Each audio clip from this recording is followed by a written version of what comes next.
بھائی اگلا سوال ہے، آپ کے نزدیک تو مرد کے لیے داڑھی رکھنا فرض ہے اور داڑھی منڈانے والا حرام کا مرتکب ہے۔ ایسی صورتحال میں بال کاٹنے والے نائی یعنی باربر کی کمائی حلال تصور ہوگی یا کہ حرام؟ دیکھیں کیٹاگوریکلی تو ہم یہ نہیں کہہ سکتے کہ حجام کی کمائی یا باربر جسے ہم نائی بھی کہتے ہیں اردو میں، پنجابی میں بھی یہ لفظ استعمال ہوتا ہے، یہ حرام ہے۔ چند ایک چیزوں پہ آپ کہہ سکتے ہیں کہ اس کی کمائی اس کے لیے حلال نہیں ہوگی، باقی اوورال تو زیادہ تر چیزیں جتنی ہیں وہ حلال ہی ہیں۔ مثلا اگر وہ بال کاٹتا ہے حلال ہے اس کی کمائی، اسی طریقے سے وہ ایون فیشل کرتا ہے حلال ہے، داڑھی کا خط بنا دیتا ہے، داڑھی کی سیٹنگ کر دیتا ہے، یہ سارے کے سارے کام وہ ہیں جو حلال ہیں۔ بال ڈائی کرتا ہے، کیونکہ آج کل تو لوگ کالے بال کروانے ہوں، براؤن کلر کروانا ہو نائی کے پاس ہی جاتے ہیں، یہ سارے وہ اس کے ذرائع ہیں جو حلال ہیں اور افضل ترین کمائی ہے کیونکہ ہاتھوں کی کمائی ہے۔ صحیح بخاری میں حدیث ہے کہ کسی شخص نے اس سے بہتر کوئی کمائی نہیں کھائی جو اس نے اپنے ہاتھوں سے کمائی ہو۔ اور پھر نبی علیہ السلام نے ساتھ فرمایا کہ حضرت داؤد علیہ السلام بھی اپنے ہاتھوں سے کما کے کھایا کرتے تھے، جس کی ڈیٹیل قرآن میں آئی ہے کہ اللہ تعالیٰ نے انہیں زرہ بنانے کا، جو جنگوں میں بچنے کے لیے ایک جنگی لباس ہوتا ہے، اس کا ہنر سکھا دیا تھا، تو وہ زرہ بنایا کرتے تھے۔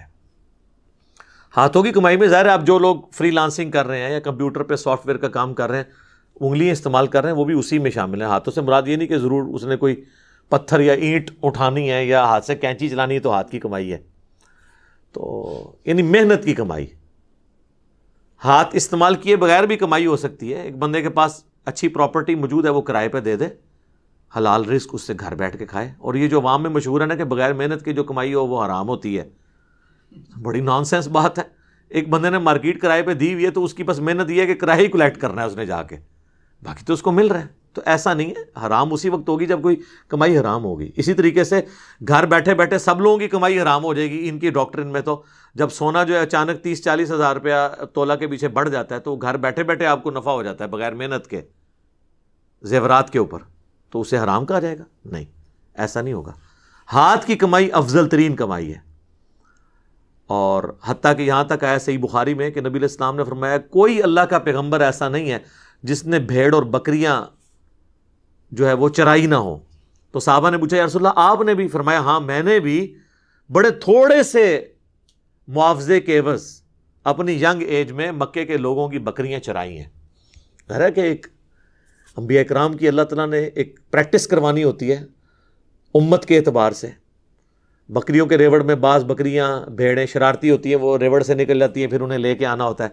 تو یہ بیسیکلی پریکٹس ہو رہی ہوتی ہے کہ ایک طرح کے امتی نہیں ملیں گے آپ کو، ہمیں بھی تو ایک طرح کے اسٹوڈنٹ نہیں ملے ہوئے، تو سب کو ساتھ لے کے چلنا ہوتا ہے۔